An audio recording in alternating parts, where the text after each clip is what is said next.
Good news mga kaibigan. Alam nyo ba, ang average na Gen Z sa Pilipinas ngayon may net worth na, drumroll please,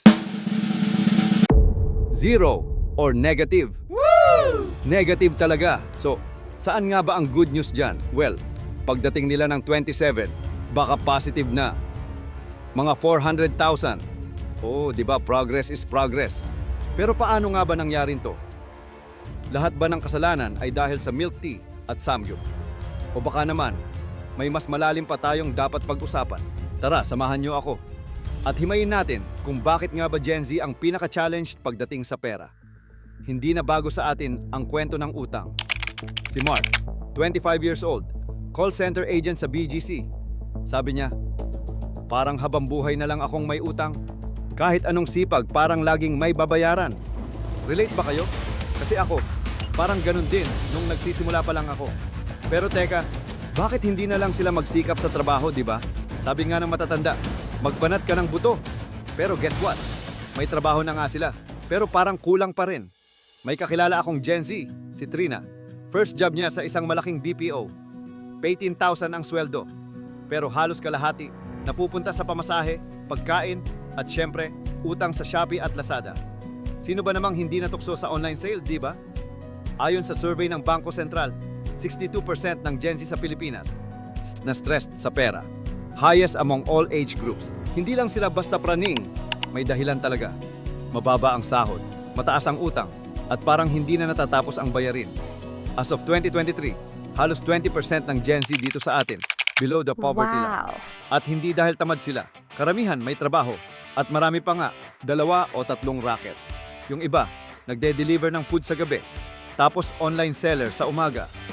May kilala pa akong Gen Z, nagbebenta ng pre-love na damit sa Instagram. Tapos nagpa-part-time sa isang coffee shop. Ganyan na talaga ang buhay ngayon. Lahat ng pwedeng pagkakitaan, go lang.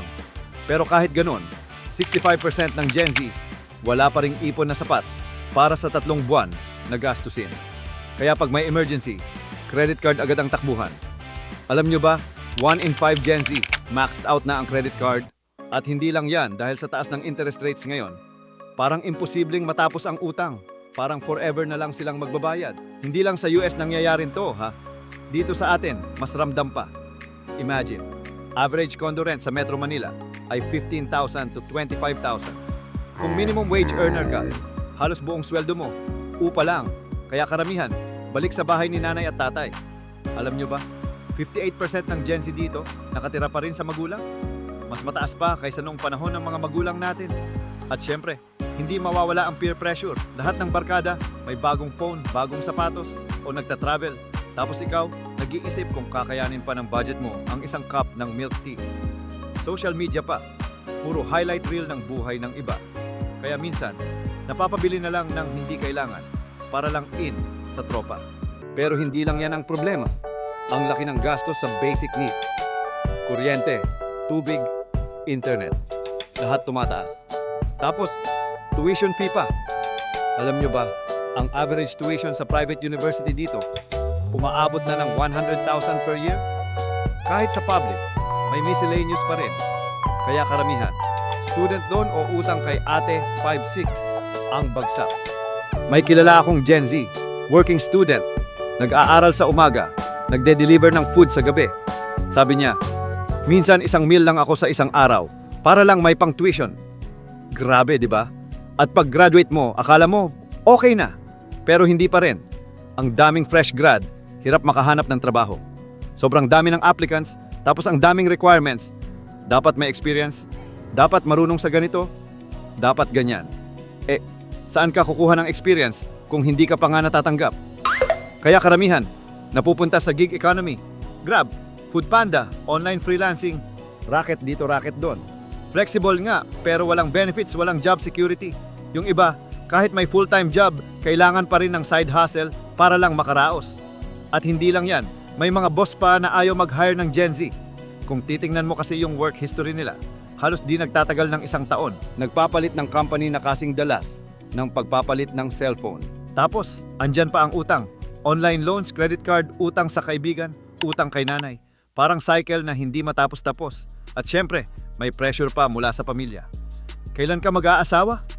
Kailan ka bibili ng bahay? Hindi pa nga makaalis sa bahay ni nanay. Bahay pa kaya? May kilala akong Gen Z, si Carlo. 27 years old, breadwinner ng pamilya. Lahat ng sweldo diretso kay nanay para sa kuryente, tubig at tuition ng mga kapatid. Sabi niya, minsan gusto ko na lang mag-quit. Pero paano na sila? Relate ba kayo? At syempre, hindi mawawala ang social media. Lahat ng tao may opinion. Lahat ng tao may advice. Mag-invest ka sa stocks. Mag-business ka. Pero hindi naman lahat may puhunan o access sa financial literacy. Minsan, napapabili na lang ng kung ano-ano dahil sa influencer na idol mo. Bili ka ng skincare na to, effective. Pero after 1 week, wala namang nangyari. Ubus pa ang pera. Pero teka, hindi lang puro negative ang kwento ng Gen Z. Oo, mahirap, oo, challenging. Pero may mga magagandang bagay din. Sila ang pinaka-adaptive, pinaka-techie, at pinaka-creative na generation. Maraming Gen Z kahit hirap hindi sumusuko. Maraming Gen Z marunong maghanap ng paraan. Mapa online selling, content creation, freelancing, kahit anong racket go lang. Pero syempre, may downside din. Dahil sa sobrang dami ng options.